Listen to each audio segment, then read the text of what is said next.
In this video, we're going to be writing fraction equations from models, okay? So, when we look at these models, we want to determine how many columns and how many rows there are, okay? We're not looking at the shading just yet. So this fraction model here has 1, 2, 3, 4 total columns.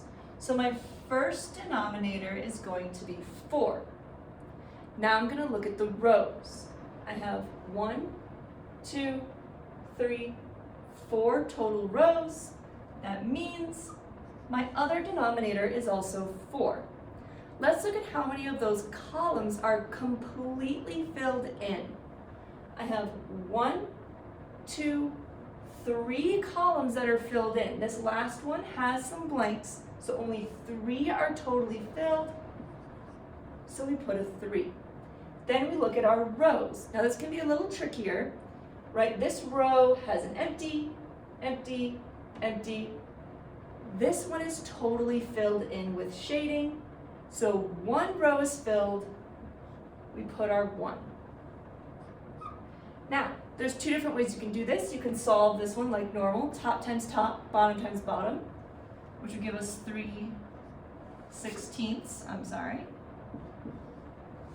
Or you could count how many of the squares are double shaded, which is 1, 2, 3, and I have a total of 16 squares. Let's look at another example.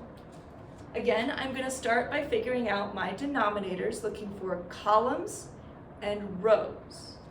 I have 1, 2, 3, 4 total columns. And now I'm going to look for how many total rows. I have 1, 2 rows. Now for the numerator, how many are fully shaded? Let's look again at our columns. I have 1, 2 columns that are completely filled in. Remember, these are not because they're blank.